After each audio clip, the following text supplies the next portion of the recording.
सांगमाने आशा करुछि आपण माने समस्ते भलरे थिबे। मो सहित किए कथा हेबाकु चाहुछ कमेंट कर, मु ताकू मो नंबर देबी। एही भिडियोटी मोर जणे सब्सक्राइब पठाइछंती, चलंतु आउ डेरी न करी आगकू पढ़िबा।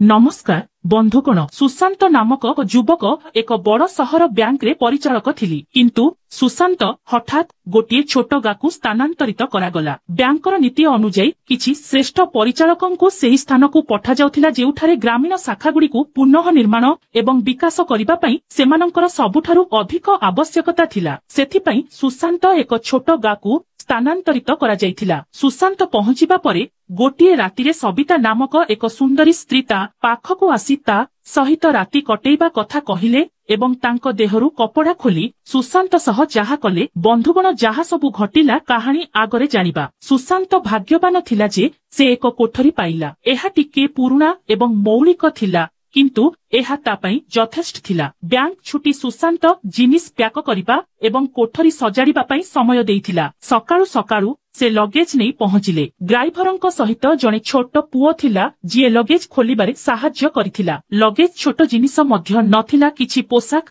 नित्य व्यवहार्य जिनिस एवं टिकिए फर्निचर। सुशांत सेमानंकु टंका देले एवं सेमाने चाली गले। सुशांत धीरे धीरे कोठरी सफा करिबाकू लागिले। कोठरीटी पुरुणा थिला, तेणु कोणरे धूली एवं मोकड़ा जालिथिला। से झाड़ू करुथिला जेतेबेले से कबाटरे ठक ठक शब्द सुनिले। से भाबिला शब्द अन्य कोनोसी स्थानरु आसुछि, तेणु सुशांत एहाकू अणदेखा कले, किंतु तापरे पुणी शब्द आसिला। से आश्चर्य होई कबाट आड़कू चाहिला एवं सेठारे जणे महिला ठिया होइथिबार देखिला। तांको हातरे एक ब्याग थिला एवं से महिला कहिले, नमस्कार, मो नाम सबिता, मु पाख घरे रहे। तांको स्वर शांत थिला, किंतु सुशांत टिके असहज अनुभव कला। एहा एक नुआ गा थिला, नुआ लोक एवं हठात केही जणे निजकू परिचय देउथिले। एहा सुशांत पई टिके अजब लागिला। किछि समय पई सुशांत तांकू किछि कहि पारिले नाही। से सुशांतर भयभीतता अनुभव करी आगकू बढ़िले। सबिता कहिला, मु एठारे रहे, आपण बैंक रे काम करिबाकू आसिछंती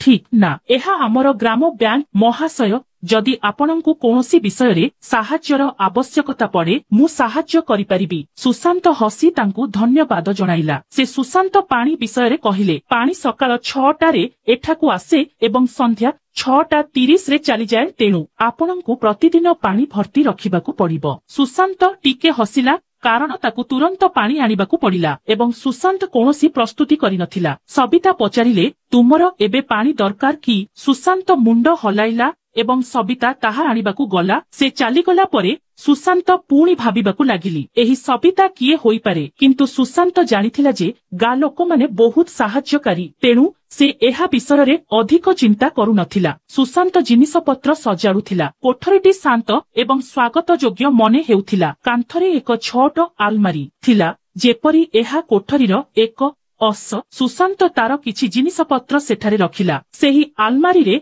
से तार पोशाक पत्र एक छोट ट्रंक रे सुंदर भाबरे सजाड़ी देइथिले। कोठरीटी छोट आकारर सत्वे सबुकिछि सुंदर भाबरे सजा जाइथिला, जेपरी से एहाकू पसंद करे। पाखरे एक छोट बाथरूम मध्य थिला एवं मु कांथरे किछि जिनिस पत्र रखिथिली। एपरी लागिला जेपरी बाथरूम तार दैनंदिन आवश्यकता पूरण करिबा पई तयारी होईछि। हठात सुशांत चेता फेरी आसिला एवं देखिला जे महिला जनक द्वार ठिया होइछंती। से पूर्व परी ठीक समान देखा जाउथिले, किंतु एबे तांको अंटारे एक पानी पात्र थिला। पात्रर ओजन तांको पतला बंका अंटा उपरे देखा जाउथिला। से टिके बंका होई जाइथिले, जेपरी से सुशांत को पानी देबाकू आग्रही थिले। से कहिले, महाशय, मु जाने आपणंकु पानी दरकार, किंतु मो पाखरे अधिक नाही, केवल गोटिए पात्र अछि जहा मु आपणंकु देई परिबी। एहा आजि गोटे दिन बिताइबो, सकाळे पानी मिलिबो। से सरल भाबरे कहिले। सुशांत तांकु धन्यवाद जणाई तांको पाखकू किछि पाद आगकू बढ़िला। तांको हसुथिबा आखिर सौंदर्य सुशांतंकु किछि समय पई भुलाई देला जे से केवल पानी आनिबाकू जाउछि। जेतेबेले सुशांत तांको बंका अंटारू पात्रटीकू तळकू कला, सेतेबेले समय निजे बंद होईगला। से सबितांको हातरू पात्रटीकू नै भितरे रखिला। स्थानटी ग्रामीण शौचालय परी छोट थिला, केवल एक कांथ द्वारा विच्छिन्न। सुशांत भाबिला, एही ग्रामीण कोठरी गुड़िक जेते छोट हेले मध्य एगुड़िक एते स्वतंत्र काहिकी लागुछि। सेही मुहूर्तरे सबिता बंका अंटा ଏବଂ ଶରୀରର ସୌନ୍ଦର୍ଯ୍ୟ ସୁଶାନ୍ତଙ୍କ ଆଖି ଆଗରେ ଟିକେ ଫିକା ପଡିଗଲା। ମହିଳା ଜଣକ ସେଠାରେ ଠିଆ ହୋଇଥିଲେ। ତାଙ୍କ ମୁହଁରେ ଏକ ଶାନ୍ତ ଏବଂ ବୁଝାମଣାପୂର୍ଣ୍ଣ ଭାବ ପ୍ରକାଶ ପାଇଲା। ସବିତା ଧୀରେ କହିଲେ, ମହାଶୟ, କିଛି ନାହିଁ। ଆପଣ ଏଠାରେ ନୂଆ, ଆପଣ କାହାକୁ ଜାଣନ୍ତି ନାହିଁ। ଯଦି ଆପଣଙ୍କର କିଛି ଆବଶ୍ୟକ ହୁଏ ଦୟାକରି ମୋତେ ଜଣାନ୍ତୁ। ସୁଶାନ୍ତ ତାଙ୍କ ଆଡକୁ ଚାହିଁ କହିଲା, ଧନ୍ୟବାଦ। ସେ ଏହା କହିବା ମାତ୍ରେ ତାଙ୍କ ଦୃଷ୍ଟି ପୁଣି ଥରେ ସୁଶାନ୍ତ ଉପରେ ଛିଡା ହୋଇଗଲା। ଏବେ ସେ ଧୀରେ ଧୀରେ ବୁଲି ପଡିଲେ। ତାଙ୍କ ଗତିବିଧିରେ ଏକ ସୁନ୍ଦରତା ଥିଲା, ଯେପରି ପବନ ତାଙ୍କ ଆଡକୁ ଉଠୁଥିଲା। ସୁଶାନ୍ତ ତାଙ୍କୁ ଚାହିଁ ରହିଲା। ସବିତାର ସୌନ୍ଦର୍ଯ୍ୟ ଏପରି ଥିଲା ଯେପରି ପରମେଶ୍ୱର ତାଙ୍କୁ ବହୁତ ଅବସର ସହିତ ସୃଷ୍ଟି କରିଛନ୍ତି। ସବିତାର ଓଠ ସମ୍ପୂର୍ଣ୍ଣ ଲାଲ ଥିଲା ଏବଂ ସେ ଏକ ସୁନ୍ଦର ବ୍ଲାଉଜ ଏବଂ ଶାଢୀ ପିନ୍ଧିଥିଲେ। ତାଙ୍କ ଶରୀର ଏଥିରେ ସମ୍ପୂର୍ଣ୍ଣ ମନୋରମ ଦେଖାଯାଉଥିଲା। ତାଙ୍କର ସୁଦୃଢ ଆକୃତି ବିଷୟରେ କିଛି ଥିଲା ଯାହା ଶବ୍ଦରେ ବର୍ଣ୍ଣନା କରିବା କଷ୍ଟକର। ତାଙ୍କର ପତଳା ଅଣ୍ଟା ଏବଂ ଶକ୍ତ ବାହୁ ଗ୍ରାମୀଣ ମହିଳାଙ୍କ କଠିନ ପରିଶ୍ରମ ଦ୍ୱାରା ନିର୍ମିତ ଏବଂ ସେହି କାମ ଭିତରେ ଲୁଚି ରହିଥିବା ସୌନ୍ଦର୍ଯ୍ୟ ସୁଶାନ୍ତ ସମ୍ମୁଖରେ ଜଣେ ଦେବଦାସୀଙ୍କ ପରି ମନେ ହେଉଥିଲା। ସବିତା ଚାଲିଗଲେ, କିନ୍ତୁ ସୁଶାନ୍ତ ଦ୍ୱାର ଆଡକୁ ଚାହିଁ ରହିଲା, ଯେପରି ତାର ସୌନ୍ଦର୍ଯ୍ୟ ଏବଂ ତାର ନିଃସ୍ୱାର୍ଥପର ସ୍ନେହର ପ୍ରଭାବ ସୁଶାନ୍ତ ମନରେ ସବୁଦିନ ପାଇଁ ଖୋଳା ହୋଇଗଲା। ସୁଶାନ୍ତ କିଛି ସମୟ ପାଇଁ ସେଠାରେ ଠିଆ ହେଲା। ତାଙ୍କ ପ୍ରତ୍ୟେକ ଗତିବିଧିର ପ୍ରତିଛବି ସୁଶାନ୍ତଙ୍କ ଆଖି ଆଗରେ ସଜାଡ଼ି ହୋଇ ରହିଲା। କିନ୍ତୁ କିଛି ସମୟ ପରେ ସୁଶାନ୍ତ ଶାନ୍ତ ହୋଇ କାମରେ ଫେରିଗଲି। ସେ ଜାଣିପାରିଲା ନାହିଁ ଯେ କୋଠରୀ ସଜାଡ଼ିବା ସମୟରେ ସମୟ କିପରି ବିତିଗଲା। ସେ ଶୀଘ୍ର ସବୁକିଛି ସମାପ୍ତ କଲା ଏବଂ କିଛି ସମୟ ପାଇଁ ବିଶ୍ରାମ ନେବା ପାଇଁ ଏକ ଛୋଟ ଚାଟ୍ ଏବଂ ଚାଦର ବିଛାଇଲା। ସେଥିରେ ଶୋଇପଡ଼ି ଏକ ଆଶ୍ୱସ୍ତିର ନିଶ୍ୱାସ ନେଲା। କିଛି ସମୟ ବିଶ୍ରାମ ନେବା ପରେ ସୁଶାନ୍ତ ସତେଜ ଅନୁଭବ କଲା। ସେ ସାଙ୍ଗରେ ଆଣିଥିବା ଖବରକାଗଜ ଖୋଲି ପଢିବାକୁ ଲାଗିଲା। ସୁଶାନ୍ତର ମନ ଏହାର ଶବ୍ଦରେ ବୁଡି ରହିଗଲା, କିନ୍ତୁ ଖୁବ ଶୀଘ୍ର ପୁଣି ଏକ ପରିଚିତ ଛାଇ ଦ୍ୱାରରେ ଦେଖାଗଲା। ସେ ସେହି ମହିଳା ଥିଲେ। ଏଥର ସେ ଠକ ଠକ କଲେ ନାହିଁ। ସେ କେବଳ ହାଲୁକା ଭାବରେ ତାଙ୍କର ଉପସ୍ଥିତି ଘୋଷଣା କରିବାକୁ କାସିଲେ। ସୁଶାନ୍ତକୁ ଅନୁଭବ କରାଇଲେ। ସୁଶାନ୍ତ ତାଙ୍କ ଆଡକୁ ଚାହିଁଲେ ଏବଂ ସବିତା ହସି କହିଲେ, ମହାଶୟ, ମୁଁ ଆପଣଙ୍କ ପାଇଁ କିଛି ଖାଦ୍ୟ ଆଣିବି। ସୁଶାନ୍ତ ହସି ଉତ୍ତର ଦେଲା, ନା, ମୁଁ ମୋର ସମସ୍ତ ଜିନିଷ ଆଣିଛି। ମୁଁ କିପରି ରାନ୍ଧିବି ଜାଣେ। ମୁଁ ନିଜେ ରାନ୍ଧିବି। ସବିତା କିଛି ସମୟ ପାଇଁ ଅଟକି ଗଲେ। ତାଙ୍କ ଆଖିରେ କୌତୂହଳ ଏବଂ ଚିନ୍ତା ଥିଲା। ସେ କହିଲେ, ଠିକ ଅଛି, ମୁଁ ଆପଣଙ୍କୁ କିଛି ପନିପରିବା ଆଣିଦେବି। ସୁଶାନ୍ତ ତାଙ୍କୁ ଉତ୍ତର ଦେଲା ନାହିଁ, କାରଣ ତାର ଧ୍ୟାନ ସବିତାଙ୍କ ହାତକୁ ଯାଇଥିଲା। ସବିତାର ଶାଢୀର ଏକ କୋଣରେ କିଛି ଗୁଡା ହୋଇଥିଲା। ସବିତା ଧୀରେ ଧୀରେ ତାଙ୍କ ଶାଢୀ ଖୋଲି କହିଲେ, ମୁଁ ଆପଣଙ୍କ ପାଇଁ ଗାଁରୁ ତାଜା ମେଥି ପତ୍ର ଆଣିଛି। ସୁଶାନ୍ତଙ୍କ ଆଖି ପ୍ରେମ ଏବଂ ସ୍ନେହରେ ପୂର୍ଣ୍ଣ ହୋଇଗଲା। ସବିତା ମେଥି ପତ୍ରର ଗଣ୍ଠି ସୁଶାନ୍ତ ଆଡକୁ ବଢାଇଲେ, ଯେପରି ତାଙ୍କ ହୃଦୟର କୋମଳତା ସେହି ପତ୍ରଗୁଡ଼ିକରେ ପ୍ରବେଶ କରିଛି। ତାଙ୍କର ସ୍ନେହପୂର୍ଣ୍ଣ ଇଙ୍ଗିତ ସୁଶାନ୍ତ ହୃଦୟକୁ ଆରାମ ଦେଲା। ସୁଶାନ୍ତ ଧୀରେ ଧୀରେ ତାଙ୍କ ପାଖକୁ ଯାଇ ତାଙ୍କଠାରୁ ମେଥି ପତ୍ର ନେଲେ। ସବିତାର କୋମଳ ହାତରୁ ଗଣ୍ଠି ନେଇ ସୁଶାନ୍ତର ହୃଦୟ ଆନନ୍ଦରେ ଭରିଗଲା। ସୁଶାନ୍ତ ତାଙ୍କୁ ପୁଣି ଧନ୍ୟବାଦ ଦେଲେ ଏବଂ ସବିତା ଏକ ମଧୁର ହସ ସହିତ ଚାଲିଗଲେ। ସବିତା ଚାଲିଗଲା ପରେ ସୁଶାନ୍ତ ରୋଷେଇ ଆରମ୍ଭ କଲା। ମେଥି ପତ୍ରଗୁଡ଼ିକ ସତେଜ ଏବଂ ସୁସଜ୍ଜିତ ଥିଲା। ସୁଶାନ୍ତ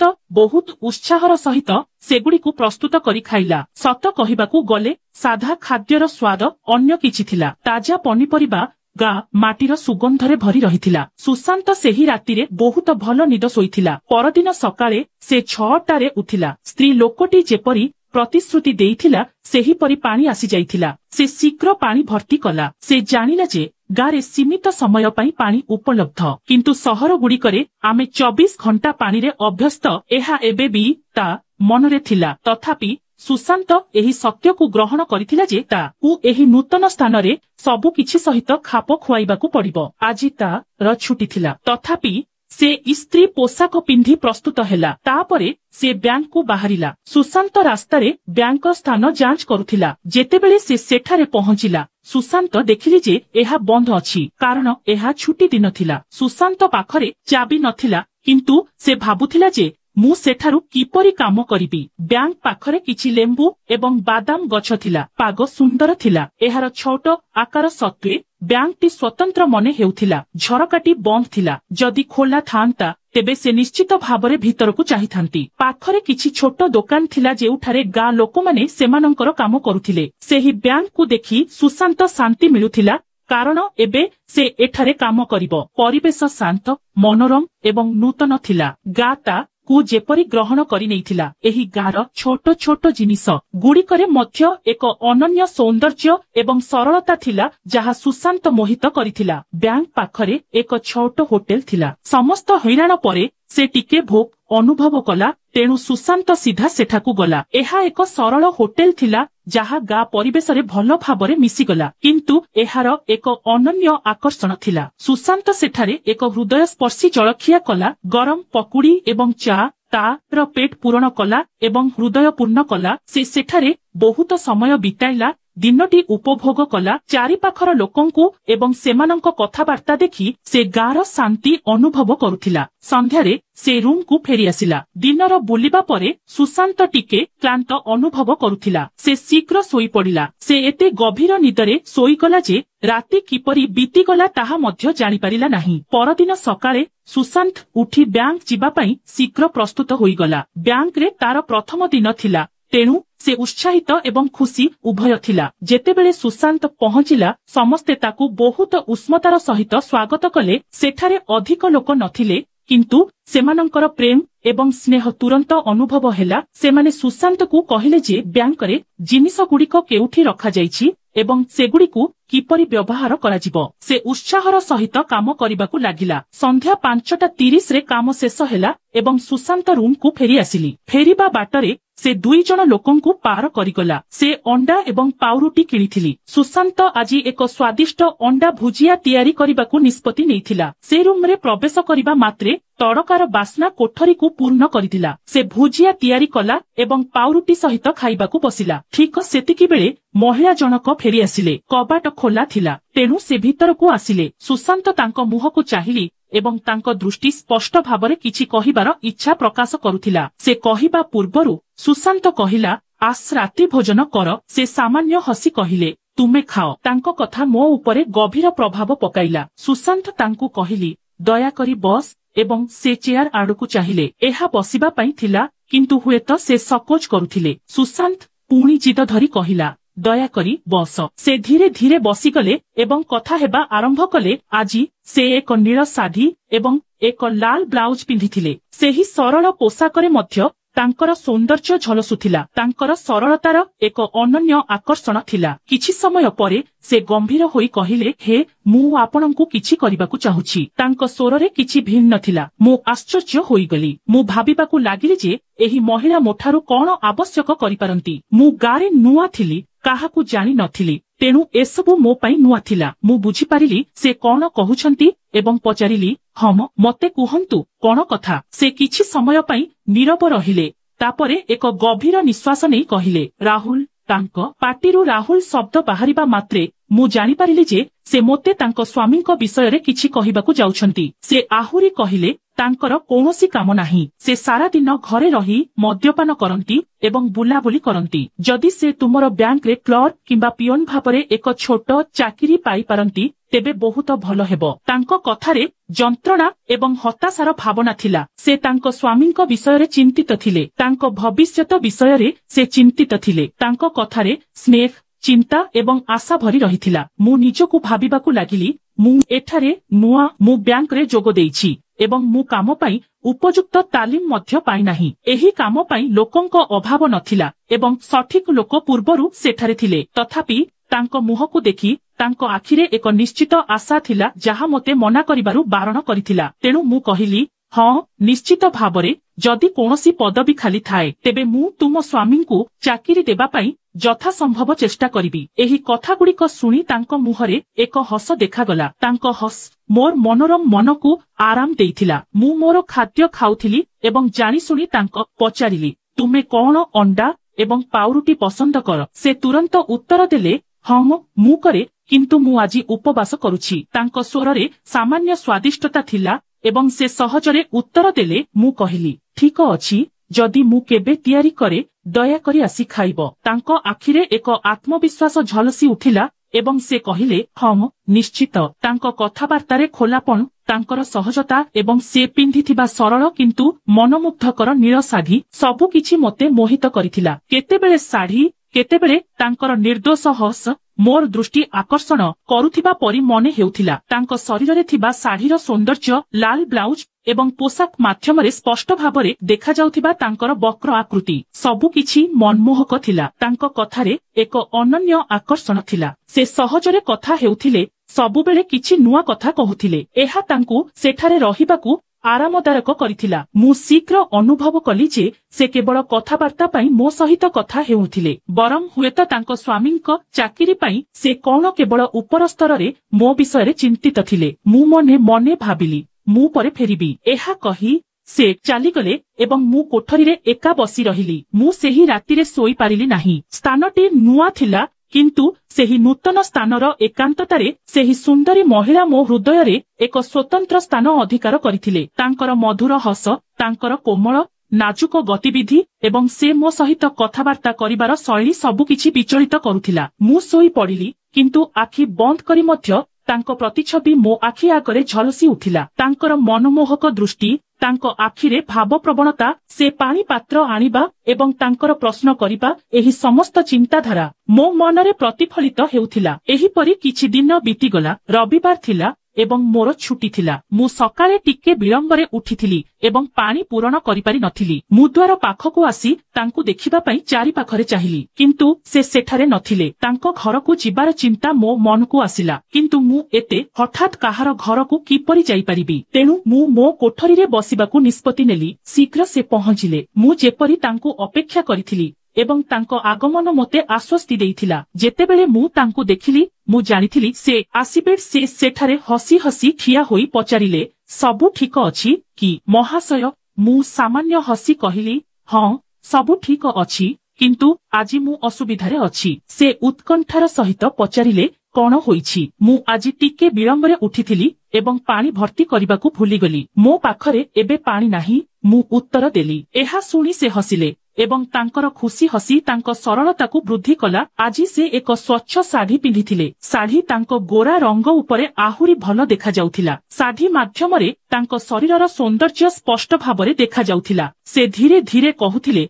एवं मु तांको शांत मनमोहक आकृतिरु मोर आखि फेराई पारिली नाही। से एक बादामी ब्लाउज पिंधिथिले, जहा तांको सौंदर्यकु स्पष्ट भावरे प्रकाश करुथिला। मो भितरे एक अजब इच्छा जाग्रत हेला। मु तांको देखिबा, तांको पाखकु जिबा, तांको सौंदर्य विषय चिंता करिबा पई निजकु नियंत्रण करि पारिली नाही। से मो सामनारे ठिया होइथिले एवं मो मनरे भावना आसिला तांको पाखकु टाणी आलिंगन करिबा, तांको कोमल ओठरे मो ओठ रखिबा एवं तांको चुंबन करिबा। एही चिंताधारा गुड़िक मो मनरे घुरी। तांको कथा, तांकर नाजुक गतिविधि एवं तांकर मनमोहक सौंदर्य मते आहुरी मोहित करिथिला। से हसी कहिले, महाशय मु आपणଙ୍କ ପାଇଁ पानी आनी परिबी कि? तांको स्वर मधुर थिला एवं तांको मुहरे सम्मान एवं चिंता देखा जाउथिला। मु कहिली, हाँ जदि आपण मते किछि पानी आनी परिबे तेबे बहुत भलो हेबो। मते रांधिबा पई एवं गाधोइबा पानी दरकार। से कहिले, ठीक अछि, मु 2 किंबा 3टी पात्र पानी आनिबी। एहा एपरि थिला जेपरि से पूर्वरु अनुमान करिसारिथिले जे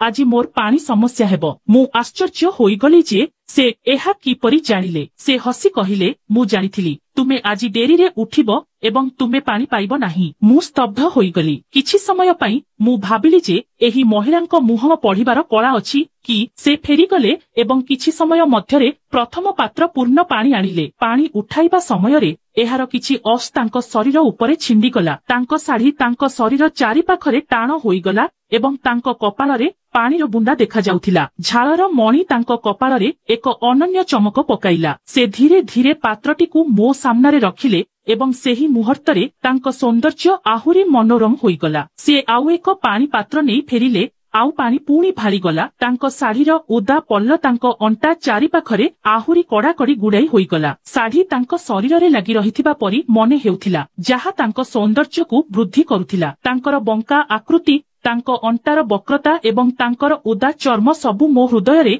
एक अद्भुत पागलामी सृष्टि करुथिला। मु ताकु देखुथिली। ताकु देखि मु भाबुथिली, जदि से एबे फेरी न जाए तेबे मु पागल होइजिबी। तार सौंदर्य, ता आखिरे निशापूर्ण चाहाणी एवं तार मो सहित एपरि व्यवहार मते पागल करि देउथिला। ठीक अछि, धन्यवाद। मु ताकु कहिली, ମୁଁ ଏବେ ଗାଧୋଇବି। ସେ ବୁଝିପାରିଲା ଏବେ ସେ ଯିବା ଉଚିତ। ସେ ଧୀରେ ଧୀରେ ତା ଘର ଆଡକୁ ଚାଲିବାକୁ ଲାଗିଲା। ମୁଁ ଦ୍ୱାର ପାଖରେ ଠିଆ ହୋଇ ତାକୁ ଦେଖୁଥିଲି। ସେ ବାହାରକୁ ପାଦ ଦେଇ ସିଡି ଦେଇ ଓହ୍ଲାଉଥିଲା ଏବଂ ମୁଁ ତାକୁ ଦେଖିବା ବନ୍ଦ କରିପାରିଲି ନାହିଁ। ତାର ଓଦା ଶାଢୀରେ ତାର ପିଠିର ସୌନ୍ଦର୍ଯ୍ୟ ଆହୁରି ମନମୁଗ୍ଧକର ଥିଲା। ତାର ଶରୀର, ତାର ଗତିବିଧି ଏବଂ ସେହି ଶାଢୀରେ ତାର ସୌନ୍ଦର୍ଯ୍ୟ ଏସବୁ ମୋ ଦୃଷ୍ଟିରୁ ଦୂରେଇ ପାରୁନଥିଲା। ମୋର ମନ ଚିନ୍ତାରେ ଜଳୁଥିଲା। ତାର ସୌନ୍ଦର୍ଯ୍ୟ ବିଷୟରେ ଭାବିବା, ତା ପାଖରେ ରହିବାକୁ ଇଚ୍ଛା କରିବା ଏବଂ ତାର ଓଠକୁ ଚୁମ୍ବନ କରିବାର ସ୍ୱପ୍ନ ଦେଖିବା ଏସବୁ ମୋତେ ପାଗଳ କରିଦେଉଥିଲା। ମୁଁ ଗାଧୋଇଲି, ରାନ୍ଧିଲି ଏବଂ ଖାଇଲି। ମୁଁ କିଛି ସମୟ ପାଇଁ ବିଶ୍ରାମ ନେଲି, କିନ୍ତୁ ସନ୍ଧ୍ୟା ହୋଇଗଲା।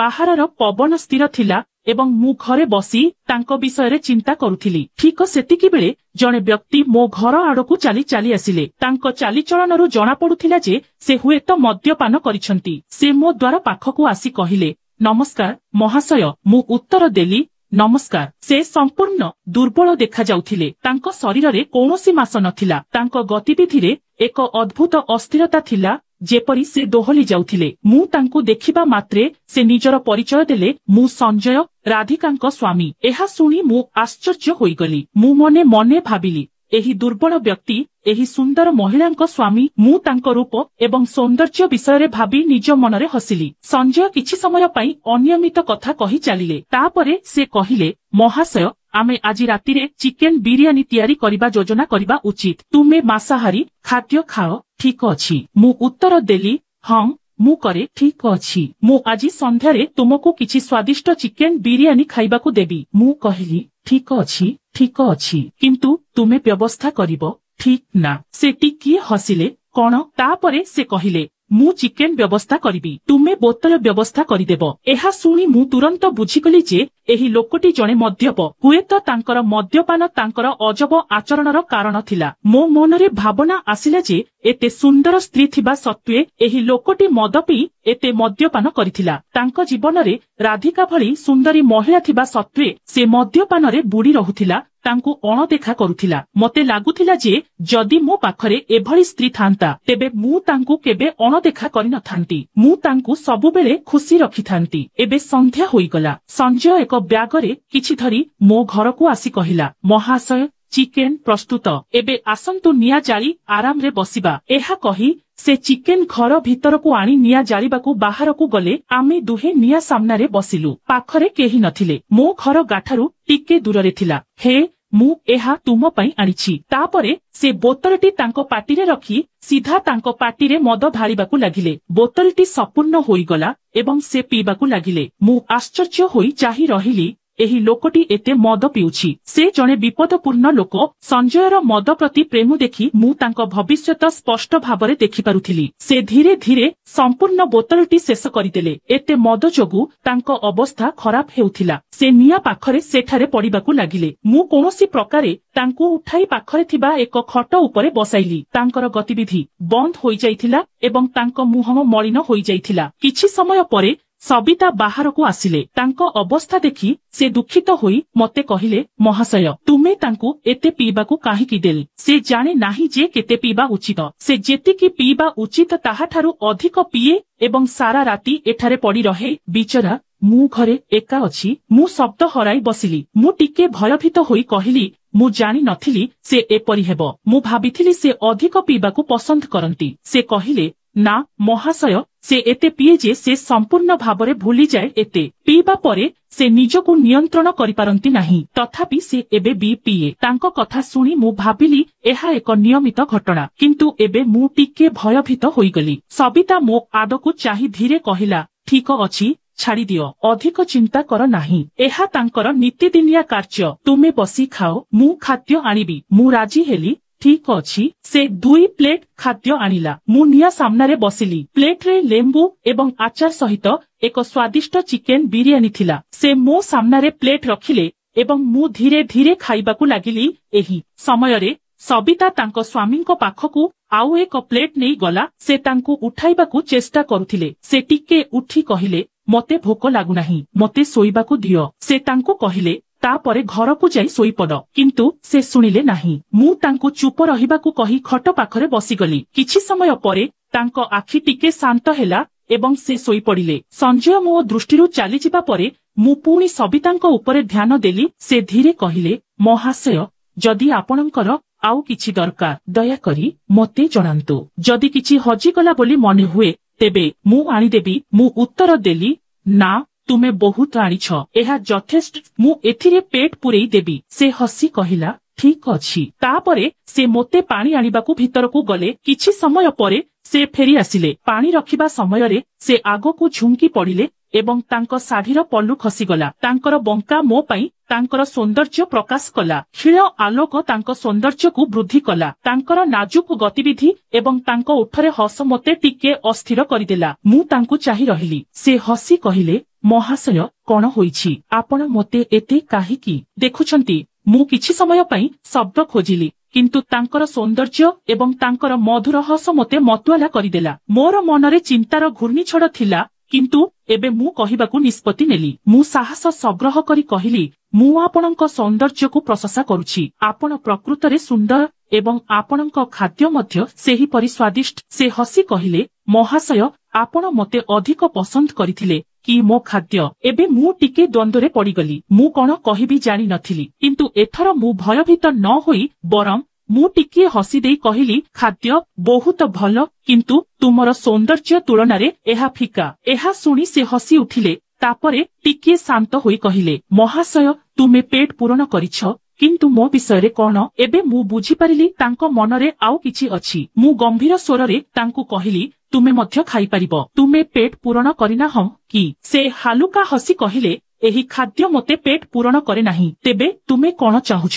ମୁଁ ତାଙ୍କୁ କୌତୂହଳବଶତଃ ପଚାରିଲି। ସେ ଟିକିଏ ଗମ୍ଭୀର ହୋଇ ଧୀରେ କହିଲେ, ଦେଖ, ମୋ ସ୍ୱାମୀ ପ୍ରତିଦିନ ଏହିପରି ମଦ୍ୟପାନ କରି ଶୋଇଥାଏ ଏବଂ ମୁଁ ଏ ଜୀବନ ଏକା ବଞ୍ଚେ। ମୋର ଇଚ୍ଛା ଅପୂର୍ଣ୍ଣ ରହିଥାଏ। ତାଙ୍କ କଥା ମୋତେ ସ୍ପଷ୍ଟ କରିଦେଲା ଯେ ସେ କଣ କହିବାକୁ ଚାହୁଁଛି। ତାଙ୍କ ମୁହଁରେ ଯନ୍ତ୍ରଣାର ଛାଇ ଥିଲା, ଯେପରି ତାଙ୍କ ସୌନ୍ଦର୍ଯ୍ୟ ପଛରେ ଲୁଚି ରହିଥିବା ଯନ୍ତ୍ରଣାକୁ ଲୁଚାଇ ରଖାଯାଇପାରିବ ନାହିଁ। ମୁଁ ଧୀରେ କହିଲି, ଓଃ, ତୁମ ମୁହଁର ଏହି ଦୁଃଖ ଭଲ ଦେଖାଯାଉ ନାହିଁ। ତୁମେ ବହୁତ ସୁନ୍ଦର ଏବଂ ତୁମକୁ ଦୁଃଖୀ ଦେଖି ମୋ ହୃଦୟ କଷ୍ଟ ପାଉଛି। ସେ ସାମାନ୍ୟ ହସିଲେ, କିନ୍ତୁ ତାଙ୍କ ଆଖିରେ ଯନ୍ତ୍ରଣା ଥିଲା। ସେ କହିଲେ, ମହାଶୟ, ମୁଁ କଣ କରିବି? ମୋ ସ୍ୱାମୀ ରୋଜଗାର କରନ୍ତି ନାହିଁ। ସେ କେବଳ ମଦ୍ୟପାନ କରି ଶୋଇଥାନ୍ତି। ମୁଁ ଏଠାକୁ ସେଠାକୁ ଯାଇ କିଛି କାମ କରେ, କିନ୍ତୁ ଏହା କେବଳ ଏକ ଛୋଟ ଜୀବନ ଯାପନ କରେ। ମୋର ଶାରୀରିକ ଇଚ୍ଛାକୁ କିଏ ପୂରଣ କରିବ? ତାଙ୍କ କଥା ସ୍ପଷ୍ଟ ଏବଂ ଦୃଢ଼ ଥିଲା। ତାଙ୍କ କଥା ମୋତେ ଟିକେ ଅସ୍ୱସ୍ତି ଦେଇଥିଲା, କିନ୍ତୁ ମୁଁ ତାଙ୍କ ଯନ୍ତ୍ରଣାରେ ଏକ ଗଭୀର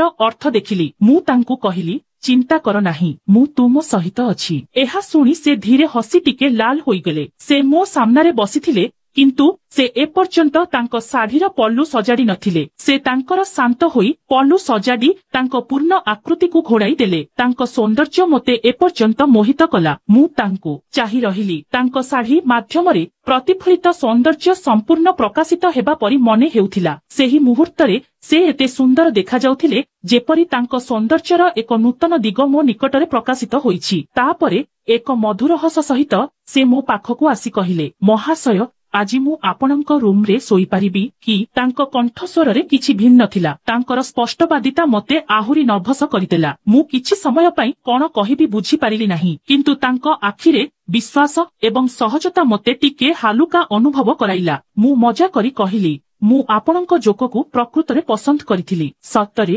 ହଁ, ଏହା କାମ କରିବ।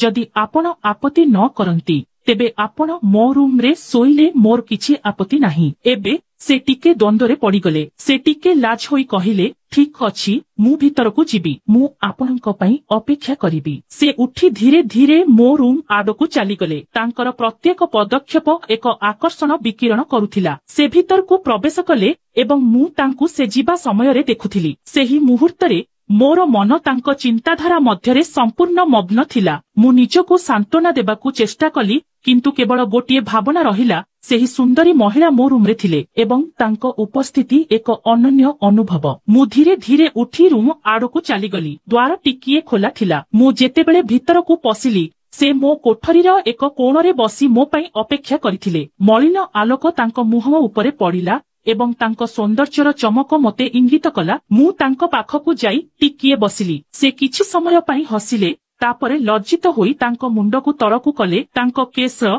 मलिन बास्ना मो निश्वासरे रहिला। मु साहस संग्रह कली एवं धीरे धीरे तांको पेट उपरे मोर हाथ रखिली। तांको उठरु एक नरम निश्वास बाहरी आसिला। तांकर प्रतिक्रिया मोर हृदय को द्रुत करिदेला। से मो बिछणारे सोई पड़िले। मु धीरे धीरे तळकु नई पड़ी तांको ओठ पाखकु मो ओठ आनिली। मु तांको कोमल ओठ उपरे मोर ओठ रखी तांकु चुंबन करिबाकु लागिली। तापरे से कहिले, महाशय मु सारा राति पई आपणकर किंतु आराम नियो। मु तांको कथा सुनिली नाही। एबे से तांको हाथ बढ़ाई मते तांको पाखकु टाणी नेले एवं आमे दुहे परस्पर मध्यरे हजि गलु। से मते तांको कोळकु नेबाकु इंगित करुथिले। मु संगे संगे तांको भितरे पड़ी गली। आमर प्रेम आरंभ हेला। आमे बहुत समय पर्यंत परस्पर मध्यरे हजि गलु। मु सेठारे सोई पड़िली एवं से मते तांको पाखकु फेराई आनिले। आमे दुहे सारा राति सोई नथिलु। सकाळ 4टा बेले मु बहुत क्लांत होई गली। से मध्य क्लांत होइथिबे एवं मु सोई पड़िली। सकाळ 8टा बेले मु हठात उठी पड़िली। मोर शरीर बहुत भारी लागिला। छाप एवं क्लांति जोगु एहा भांगी पड़िथिला। पूर्व राति कोन घटिथिला मने करी मु टिके असहज अनुभव कली। जेतेबेले मु तांको पाखरे चाहिली से सेठारे नथिले। मु बिछणारु उठिली, मुहम धोइली, पानी पीली एवं धीरे धीरे बाहरकु चाली गली। जेतेबेले मु बाहरकु चाहिली निया लागिबार कोनोसी चिन्ह नथिला, पाउस मध्य नथिला। पूर्व रातिर घटना जोगु मोर मन टिके द्वंद्वरे पड़िथिला। मु किछि बुझी पारिली नाही। मु सबितांको घरकु जाई तांको सहित ए विषयरे कथाबार्ता करिबाकु चिंता कली, किंतु मु साहस संग्रह करि पारिली नाही। मोर मन चिंतारे बुड़ी जाइथिला एवं मोर शरीर क्लांत होई जाइथिला। मु किछि समय सेठारे ठिया होई रहिली। किछि समय परे जणे व्यक्ति धीरे धीरे मो पाखकु आसिले। से वृद्ध थिले, एक बाड़ी उपरे झुंटी पड़िथिले। से धीरे धीरे मो पाखकु आसी कहिले, महाशय आपण ठीक अछंती कि किछि असुविधा अछि कि? मु आश्चर्य होई पचारिली, हम मु भलो अछि, किंतु कोन होईछि? से पाखरे थिबा एक पुरुणा घर आडकु इंगित करी कहिले, महाशय आपण सेही घर देखुछंती कि? सेठारे एक दंपति रहुथिले। सबिता नामक जणे महिला एवं तांको स्वामी प्रचुर मद्यपान करुथिले। से चिंता करुथिले। से बहुत सुंदर थिले, किंतु सेमानंकर कौनसी संतान नथिले। तांको स्वामींको तांको प्रति कौनसी प्रेम नथिला। तेणु से एक एकाकी जीवन बंचुथिले। मु आश्चर्य होई तांकु देखुथिली। से बुझाई चालिले जे गोटिए दिन तांको स्वामी मद्यपान जोगु मृत्युवरण कले। तांकु संपूर्ण निर्जन करिदेले। से सुंदर थिले, किंतु से एका रहुथिले। शेषरे से मध्य निजर जीवन नहीं गले। मोर मन खाली होई गला। एबे मु अनुभव कली जे सेही रातिरे जहा घटिथिला ताहार एक भिन्न अर्थ थिला। मु तांको पाख छाड़ी देली। मो मनरे संदेह एवं भयर एक जाल थिला। सेही रातिरे मु जेउ सबिता को भेटिथिली ताहा कोन प्रकृतरे उपस्थित थिला। सारा राति मो सहित थिबा व्यक्ति सेही महिला मो सहित ना तांको आत्मा। एबे मु सेही घरे एका थिली, किंतु गतकाली रातिरे मु काहा सहित थिली। मो मनरे भय